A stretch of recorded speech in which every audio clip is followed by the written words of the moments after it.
The Death Cure by James Dashner, Chapter 50. When the van pulled to a stop and Lawrence shut off the engine, silence enveloped Thomas's world. The only thing he heard was the rush of pumping blood inside his head. He closed his eyes and tried to slow his breathing. Neither of the other two said anything for a couple of minutes, until Lawrence broke the silence. "They're out there, surrounding us, waiting for us to get out." Thomas forced himself to sit up and face the front again. Outside the broken windows, it was totally dark. "Who?" Brenda asked. "The boss's guards. They know this is one of their vans, but they won't approach us until we get out and show ourselves. They need to confirm who we are. I guess we have about 20 weapons aimed at us right now." "So what do we do?" Thomas asked, not ready for another confrontation. "We get out nice and slow. They'll recognize me soon enough." Thomas crawled over the seats. "Do we get out at the same time, or should one of us go first?" "I'll get out first. Tell them it's okay. Wait until I knock on the window to get out," Lawrence answered. "Ready?" "I guess," Thomas sighed. "It would really suck," Brenda said, "if we went through all that just to have them shoot us. I'm sure I look like a crank right about now." Lawrence opened his door and Thomas waited, anxious for his cue. The loud rap on the frame of the van startled Thomas, but he was ready.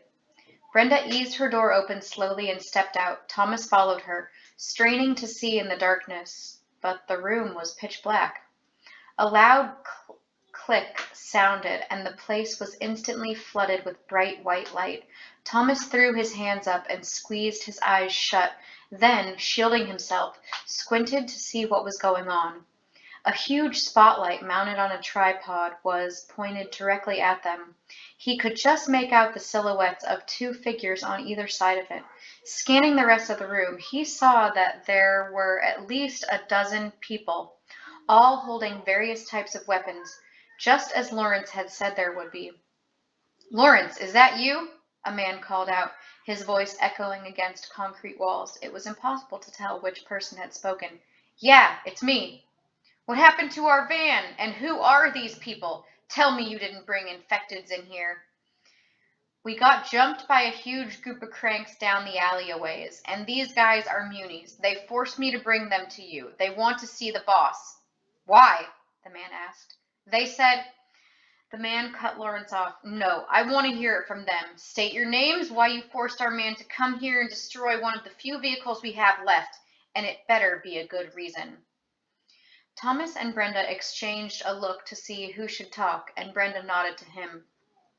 He returned his gaze to the spotlight, focusing on the person to the right of it. That was his best guess at who'd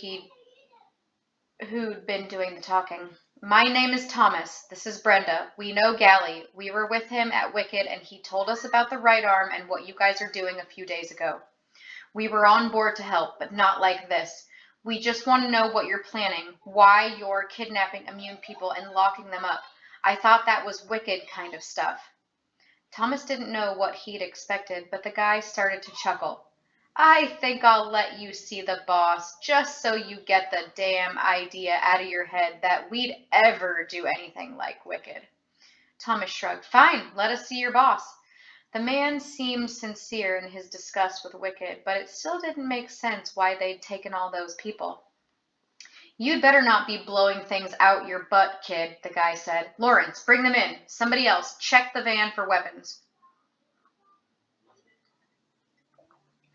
Thomas kept silent as he and Brenda were led up 2 flights of dingy metal stairs, then through a weathered wooden floor, down a dirty hallway with one light bulb and wallpaper peeling from the walls, then finally to a large space that might have been a nice conference room 50 years earlier.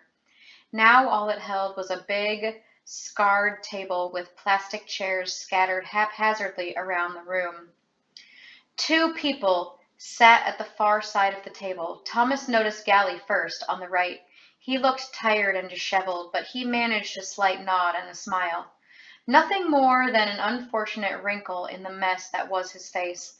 A huge man was next to him, more fat than muscle, his girth barely contained between the arms of the white plastic chair he sat in. This is the headquarters of the right arm? Brenda asked. Consider me a little discouraged, Gally answered, his smile gone. We've moved around more times than we can count, but thank you for the compliment. So, which one of you is the boss? Thomas asked. Gally nodded at his companion. Don't be a slinthead. Vince is in charge, and show some respect. He's risked his life just because he believes that things should be made right in the world. Thomas held up his hands in a conciliatory gesture. I didn't mean anything. The way you acted in your apartment, I thought you might be the guy in charge. Well, I'm not. Vince is. Does Vince know how to talk? Brenda asked. Enough! The large man yelled in a deep, booming voice. Our whole city is overrun with cranks. I don't have time to sit here and listen to childish spats. What do you people want? Thomas tried to hide the anger that had lit up inside him. Just one thing. We want to know why you captured us, why you're kidnapping people for Wicked. Gally gave us a lot of hope. We thought we were on the same side. Imagine our surprise when we found out the right arm was just as bad as the people they're supposedly fighting against. How much money were you going to make selling humans? Gally? The man said in response, as if he hadn't heard a single word Thomas had said. Yeah? You trust these two? Gally refused to meet Thomas's gaze. Yeah, he nodded. We can. Vince leaned forward, resting his massive arms on the table. Then we can't waste any time. Boy, this is a look-alike operation, and we didn't plan on making a single dime off anybody. We're collecting immunes to mimic Wicked. The response surprised Thomas. Why in the world would you do something like that? We're going to use them to get inside their headquarters.